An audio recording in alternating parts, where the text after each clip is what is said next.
udah terperangkap, Pak. Saya tarik ya. Nah, tarik aja. Wih, ini dia.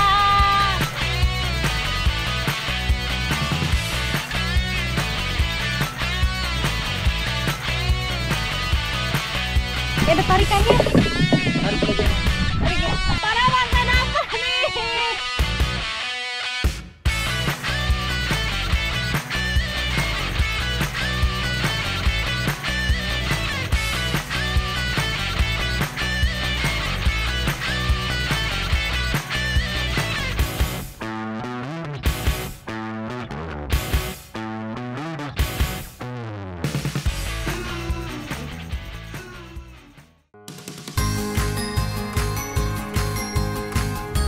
Banggai, sebuah kabupaten yang terletak 610 km dari ibu kota Provinsi Sulawesi Tengah, kondisi geografis ini membuat Banggai menjadi daerah yang kaya sumber daya pesisir dan lautnya.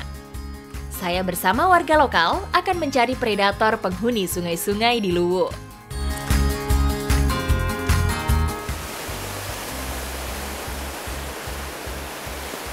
Masih mengeksplor Luwuk Banggai, kali ini kami berada di aliran air terjun yang berada di Desa Tontowan. Sudah mempersiapkan peralatan juga untuk memancing sogili. Ikuti jejak saya, jejak petualang. Perairan dengan dasar batuan berkapur akan membuat dasar air jernih dan berwarna kebiruan. Kondisi ini akan membuat seolah-olah air di sini dangkal, padahal sebenarnya cukup dalam. Tiba di spot mancing sogili, Bang Bari dan Bang Ocal langsung mengajak saya memeriksa pancing yang sudah dipasang 1 hari sebelumnya. Dapat nggak kira-kira? Oh, dapat. Wih. Ini dia ternyata dapat. Ini dari semalam dipasang. Ternyata memancing sogili atau sida di sini tidak bisa langsung dapat. Harus ditunggu dulu semalaman. Jadi pancingnya kita pasang tadi malam karena dia ini hewan nokturnal. Baru pagi seperti ini kita ambil. Wah, mantep Bang. Ada lagi? Ada pasang lagi ya? Oh, kita sambil pasang punya kita yang baru ya. Oke, Bang. Kita kumpulkan. Sogili biasanya berkembang biak di muara laut. Setelah menetas, anak-anaknya akan pergi menuju hulu sungai saat musim hujan. Sogili biasanya hidup di aliran sungai deras dan bersih karena masih banyak ikan kecil sebagai makanannya.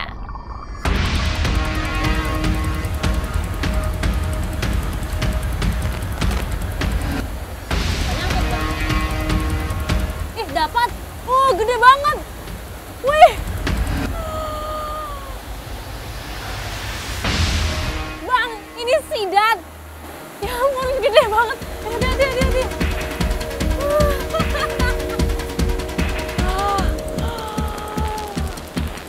Kita mendapat sidat raksasa.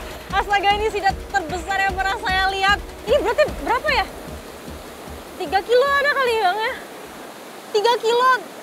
Wah, luar biasa ini tuh panjangnya 1 meter lebih kayaknya. Jenis ikan ini mempunyai kemampuan untuk mengambil oksigen langsung dari udara. Selain itu, sogili mampu bernapas dengan seluruh bagian kulitnya. Tak hanya keindahan laut, Kabupaten Banggai juga mempunyai banyak air terjun yang tidak boleh saya lewatkan. Salah satunya Uwe Molino, air terjun yang mengalir di atas batuan kapur yang indah. Nah, udah ketemu nih air terjunnya. Kalau udah kesini nih ada yang kurang kalau saya nggak menikmati keindahan alamnya dan juga kesegaran airnya. Udah lumayan basah juga ya Bang? Iya. Gimana kalau kita nyebur? Ayo. Berenang-berenang dulu sebelum lanjut masak. Lompatan pertama langsung membuat badan saya fresh. Air terjun ini menyuguhkan pemandangan tak biasa. Bentuk batunya bertingkat, sehingga membuat aliran airnya berundak-undak. Airnya seger banget, lebih ke dingin sih. Bang Ota udah kedinginan, tapi asik kan? Asik. Jadi kita lanjutin dulu, santai-santai di sini.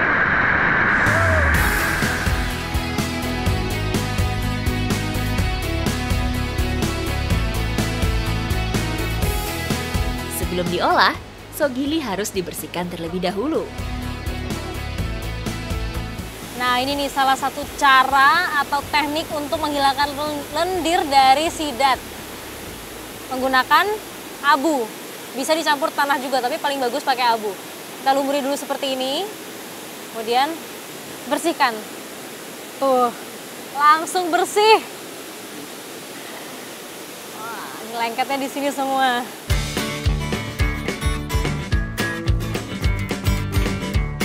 Abu akan menyerap lendir yang keluar dari lapisan kulit sogili. Lakukan berulang sampai permukaan kulit sogili terasa keset. Oke, sudah bersih ya Bang? Sudah cukup bersih. Ini lendirnya. Kemudian sekarang Bang Bari akan potong-potong dan bersihkan lagi isinya ya. Saya bantu Bang Osal siapkan bumbu. Ya Bang.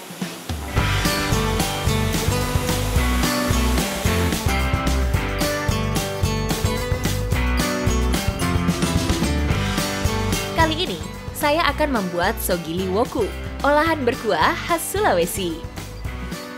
Ini cabenya kecil-kecil begini tapi pedesnya nggak usah ditanya. Ini definisi kecil-kecil cabai rawit. Emang orang-orang di sini sukanya makan pedas ya Bang? Makanya banyak nih cabenya. Woku merupakan resep tradisional khas yang menggunakan bumbu rempah untuk menghangatkan tubuh. Inilah pentingnya lemon dalam masakan ikan-ikanan supaya menghilangkan bau amis. Dan setelah ini kita tambahkan juga taburan garam supaya lebih gurih ya Bang.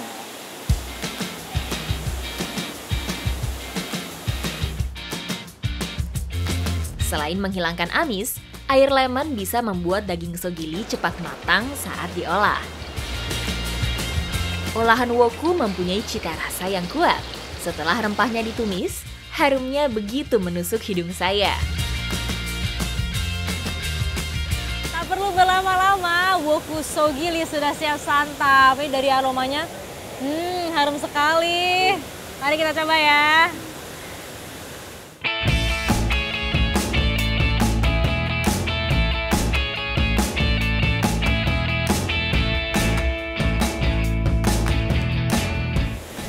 Bumbu kuningnya benar-benar dominan di sini.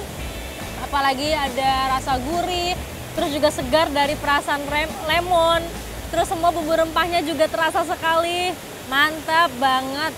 Ini tuh daging sidat memang terkenal memiliki tekstur yang padat. Karena nih kalau bisa dilihat seperti ini, dia tidak mudah hancur. Tapi enak, pas dimakan tuh lembut. Daging sogili mempunyai kandungan protein yang tinggi. Bahkan dipercaya bisa membantu mempercepat sembuhnya luka. Ikuti jejak saya, jejak petualang.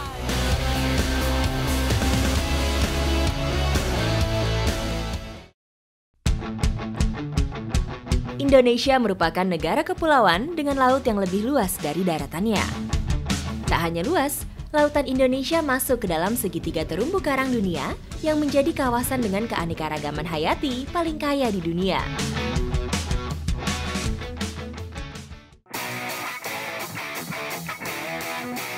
Dalam ekspedisi paru-paru dunia jejak petualang kali ini, saya akan mengikuti aktivitas nelayan yang sangat bergantung pada keberadaan terumbu karang. Untuk menjaga ekosistem di segitiga karang, pemerintah telah menetapkan wilayah ini menjadi wilayah konservasi laut. Nah, pagi ini saya sama Pak Sarul sedang mendayung menyusuri perairan Pulau Dua. Nah, saya mau mengikuti kegiatan Pak Sarul yang biasa memancing gurita di sini. Ikuti jejak saya, jejak petualang. Pulau Dua memiliki gugusan terumbu karang yang masih alami dan kekayaan biota laut yang melimpah. Salah satunya adalah gurita. Binatang tanpa tulang belakang yang mempunyai nilai ekonomi yang cukup tinggi bagi nelayan setempat. Dia alat kita memancing gurita. Ini namanya apa tadi Pak? Sipa. Sipa, kalau di sini sipa. Ini adalah umpan buatan, sama ada satu lagi. Nah ini namanya manis-manis. Kalau ini cara kerjanya unik, dia tuh mirip gurita atau mirip ubur ya. Ya dia ini akan berenang-berenang, baru setelah guritanya terperangkap di sini kita turunkan kail. Ini masih tradisional sekali, makanya di sini ekosistemnya masih terjaga. Gurita merupakan salah satu biota laut penghuni dasar perairan. Wilayah dengan terumbu karang menjadi habitatnya untuk berburu mangsa. Oke, kita mulai turunkan umpan manis-manis. Gurita akan menyerang umpan karena merasa teritorialnya terganggu. Tadi dimainkan naik turun ya, Pak? Ya. Oh, biarkan manis-manis berenang-renang. Rumbai dari umpan manis-manis akan memancing gurita keluar dari batuan.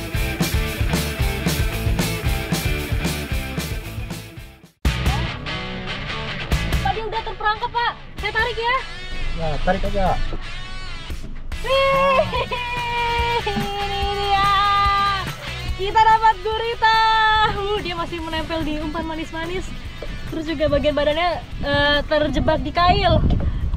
Mantap ya, Pak. Besar sekali. Masih nempel-nempel juga kita takalnya. Gurita mempunyai 8 lengan yang digunakan untuk menangkap mangsa dan bergerak di dasar perairan. Ini sekitaran 1 kilo. 1 kilo? Ya.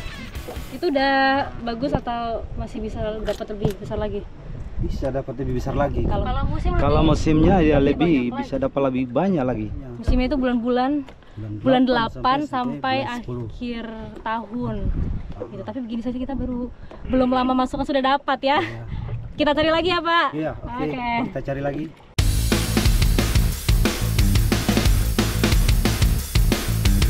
Sekarang, saya mau mencoba memancing dengan umpan cipo. Kalau ini cara memainkan umpannya harus naik turunin sampai ke dasar dan gurita akan tertarik sama warna kelap-kelip dari sendoknya itu. Memancing gurita biasanya dilakukan saat air laut sedang pasang atau ketika arus bawah laut sedang bergerak. Dapat, Pak. Dapat ya. Wah. Hati. Wah, besar sekali. Ini dia, masih segar sekali, dia masih merah. Ya. Wow, ini berapa kilo ini, Pak? Ini sekitaran 2 kilo. 2 kilo. Mantap.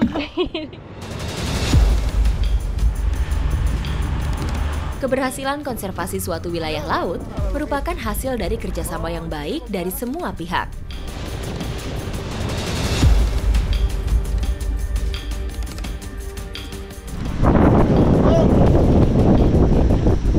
Mereka dulu kemari. Kita ke sana. Mancing apa, Om? Mancing gurita. Oh, mancing gurita. Pakai apa alatnya itu? Pakai Ini, Pak, alat alat tradisional. Oh iya. Pakai manis-manis. Manis Oh, iya. sama cipo. Tak hanya nelayan yang patuh untuk menggunakan alat yang ramah lingkungan. Kawasan Pulau 2 juga diawasi oleh petugas dan relawan pemerhati lingkungan. Memancing di atas perahu saja. Jangan turun ke dasar ya, Ya. karena ini daerah konservasi. Ya. Jadi untuk jangan sampai Bapak turun menginjak karang lalu merusak terumbu karang. Nah, jadi di sini ada patroli rutin dari komunitas pengamat lingkungan. Nelayan setempat untuk mengambil hasil lautnya harus menggunakan alat yang tradisional seperti alat buatan ini dan juga manis-manis. Ini dilakukan supaya terumbu karangnya tetap terjaga dan hasil lautnya pun berkembang dengan baik. Selain meningkatkan kesadaran nelayan untuk menjaga kelestarian wilayah konservasi, patroli ini juga efektif untuk mencegah nelayan luar untuk melakukan illegal fishing di wilayah Pulau 2.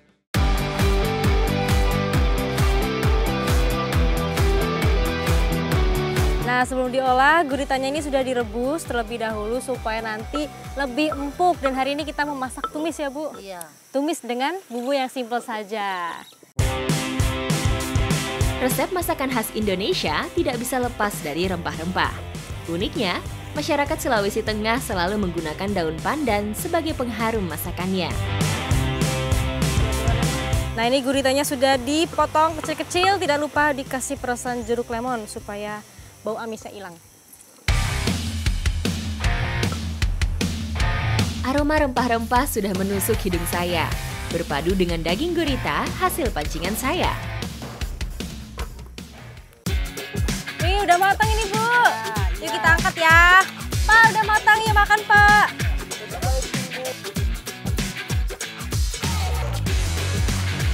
Wah, bumbunya ini walaupun sederhana rasanya sangat mewah. Emang tangannya Bu Musri luar biasa.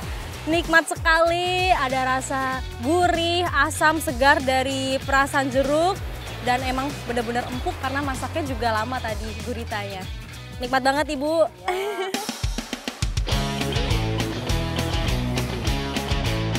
Gurita mempunyai daging yang kenyal dan padat. Memasaknya pun harus cermat dan tepat supaya dagingnya empuk saat digigit.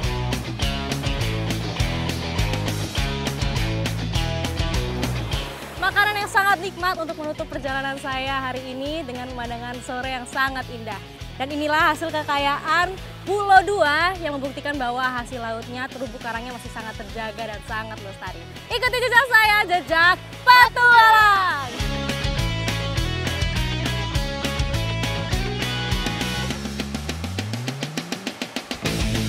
Ya, ada tarikannya. Tarik ya.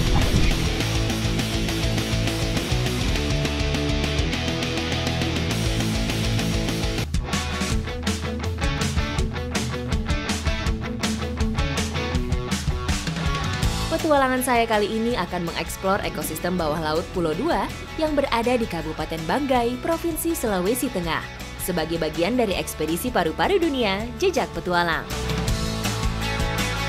Visibility-nya nggak yang perfect banget sepertinya, tapi udah bagus banget. Di bawah terumbu karangnya sangat banyak, makanya nggak heran di sini dijuluki sebagai segitiga terumbu karang Indonesia.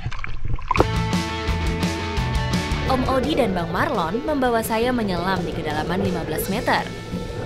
Di kedalaman ini, saya menemukan berbagai macam biota laut dan terumbu karang yang memesona mata. Hard coral, soft coral, dan gerombolan ikan menari-nari lincah di hadapan saya.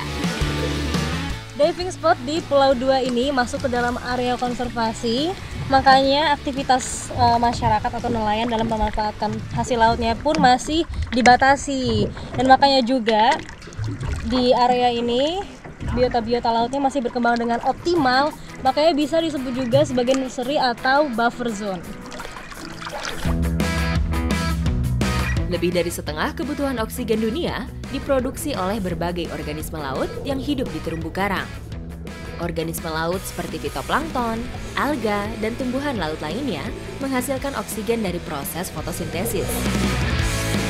Kita tadi melewati gua dan juga lorong-lorong terumbu karang, ya ampun, agak serem sih sebenarnya. Sebelumnya belum pernah saya experience itu, tapi setelah lewat, wah, rasanya satisfying. Keren. Terumbu karang membentuk pola seperti hutan yang berada di dalam lautan. Menjadi rumah untuk berbagai biota air seperti ikan dan yang lainnya. Semakin banyak jumlah terumbu karang, maka jumlah oksigen yang dihasilkan juga semakin besar. Keindahan bawah laut Pulau Dua benar-benar menghipnotis saya. Laut kita ini memang kaya sekali dan beruntung Indonesia masuk ke dalam segitiga terumbu karang dunia. Dan tugas kita apa? Untuk tetap menjaga kelestariannya dan mengambil hasil lautnya dengan bijak. Ikuti jejak saya, jejak petualang!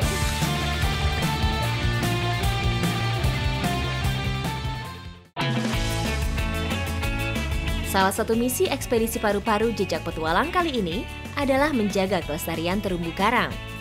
Meskipun Indonesia masuk ke dalam segitiga karang dunia atau Coral Triangle, namun kurang dari 30% situs terumbu karangnya yang dalam kondisi baik. Berbagai upaya terus dilakukan untuk menjaga serta menambah luasan area terumbu karang. Oke, nah hari ini saya dengan Kak Zena dan teman-teman pemerhati lingkungan dan juga anak-anak pesisir Pulau Dua, kami punya misi nih untuk menurunkan bekas sepeda ini akan dijadikan artificial reef atau rumah ikan nantinya. Ikuti jejak saya, jejak petualang. Artificial reef atau terumbu karang buatan berasal dari berbagai macam bahan, mulai dari beton sampai barang bekas. Kak Zena, kegiatan ini sudah rutin yang dilakukan? Sudah sekarang mau 5 kali. Kita lakukan ini karena bertepatan Penempatan di destinasi Pulau Dua ini substratnya hanya pasir dan kerikil, jadi tidak ada karang. Nah, ini akan membantu berkembangnya ikan di sini karena ini akan menjadi rumah ikan. Tidak semua barang bisa dijadikan terumbu karang palsu atau media tanam terumbu karang. Barang yang digunakan tidak boleh mengandung zat yang dapat mencemari dan membahayakan ekosistem laut. Calon rumah ikan ini juga harus ditempatkan di spot yang tepat. Lama-kelamaan, artificial reef ini akan menjadi tempat berkembangnya terumbu karang dan menjadi rumah bagi ikan-ikan.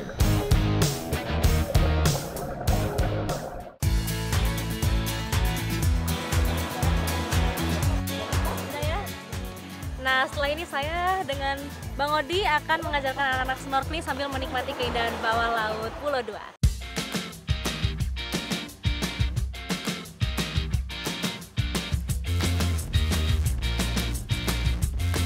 Petualangan ekspedisi paru-paru dunia saya semakin seru. Dalam perjalanan menuju spot snorkeling, kami berjumpa dengan kawanan lumba-lumba. Ini membuktikan bahwa perairan kawasan Pulau Dua masih sangat terjaga ekosistemnya.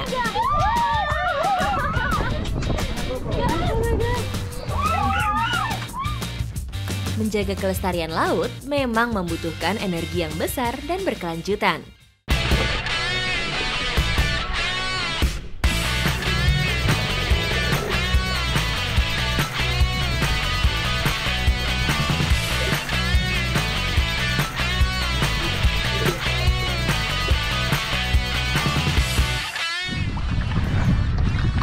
Gimana tadi, seru nggak? Seru! Seru banget, wah mereka kayaknya seneng banget. Dan ini nih salah satu cara teman-teman pemerhati lingkungan untuk ngajarin anak-anak mengenal langsung lingkungan laut ini. Belajar tapi sambil bersenang-senang. Mau nyelam lagi? Mau! Gantikan lagi ya? Mau! Menjaga kelestarian ekosistem laut memang bukan pekerjaan mudah. Regenerasi menjadi salah satu jalan supaya paru-paru dunia berupa terumbu karang di negeri ini terus terjaga dan semakin luas.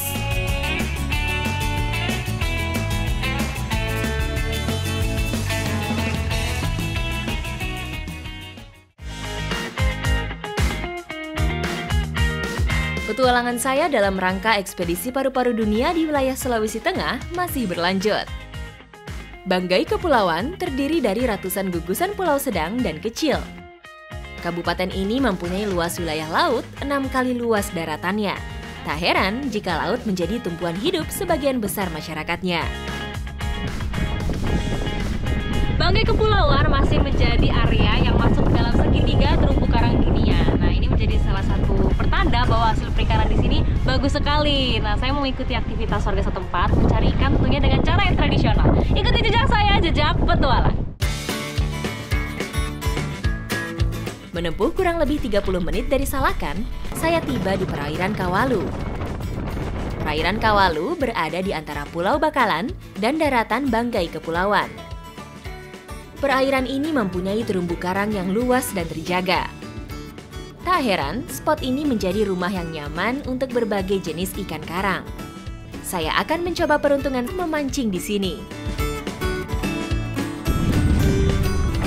Nah, ini dia. Alatnya masih tradisional sekali, hanya terdiri dari senar yang kita gulung ke kayu seperti ini. Ada juga kail dan pemberat. Ini umpannya umpan ikan kembung. Ya. Nah, sesuai dengan makanannya ikan-ikan karang. Nelayan di Banggai Kepulauan mempunyai kesadaran tinggi dalam menjaga ekosistem lautnya. Salah satunya dengan menangkap ikan menggunakan peralatan tradisional dengan jumlah sesuai kebutuhan. Nah, jadi karena emang gak ada pelampungnya, kita harus merasakan gerakan ikan. Kalau di sini sebutannya tuh diteto-teto. Harus sambil ditarik-tarik. Itu namanya main feeling ya. Wow, lumayan sulit tapi harus beradaptasi ya. Banyak hal yang bisa saya dapat dari memancing. Salah satunya, saya harus belajar bersabar sampai umpan saya dimakan ikan. Kondisinya lumayan berangin dan arus. Kalau seperti ini, kita melempar pancingnya harus sesuai dengan arah arusnya.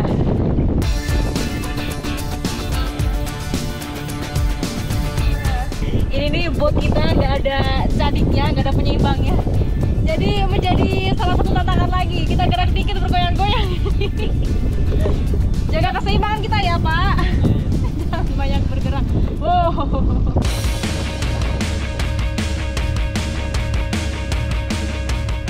Tarik bang, tarik. Wih, dapat bang, ini ikan apa bang?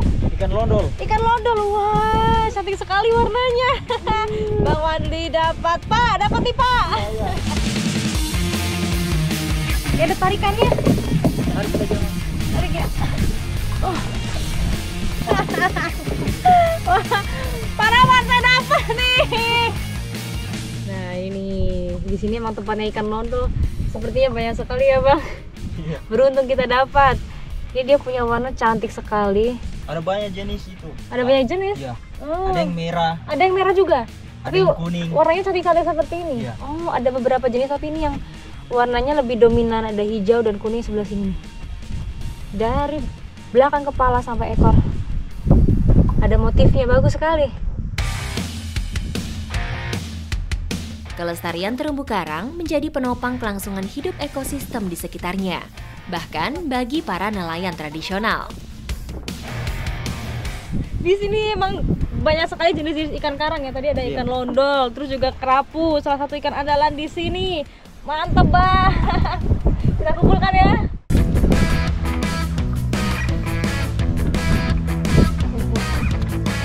Wah, belum lama kita masih ikan udah dapat cukup sekali, banyak sekali ya bang. Iya.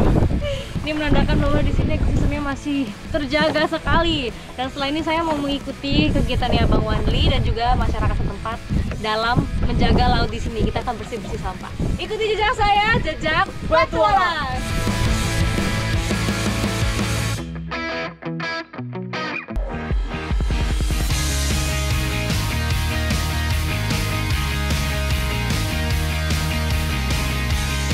Di balik keindahan pantai dan kekayaan ekosistem terumbu karang di sini, ada peran besar masyarakat dalam menjaganya.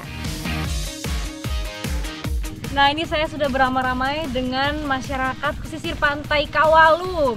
Hari ini saya mengikuti kegiatan mereka nih, yang biasanya bersih-bersih pantai. Ini merupakan kesadaran individu dan tentunya baik untuk menjaga kebersihan pantai ini. Ikuti jejak saya, jejak petualang. Di mana bang?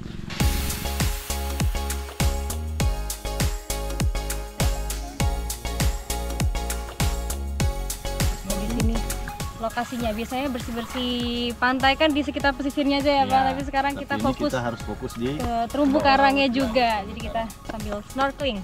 Ayo Bang, ayo semua. Yuk.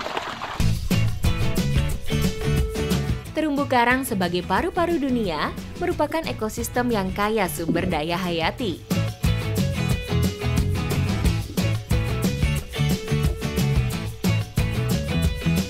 Nih, kita mendapatkan beberapa sampah.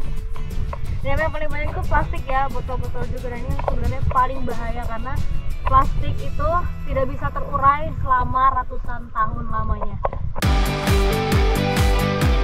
Kurangnya kesadaran masyarakat dalam menjaga lingkungan telah membuat jutaan ton plastik mencemari perairan bumi. Bahkan saat ini, sampah lautan sudah mengancam kelangsungan hidup lebih dari 800 spesies.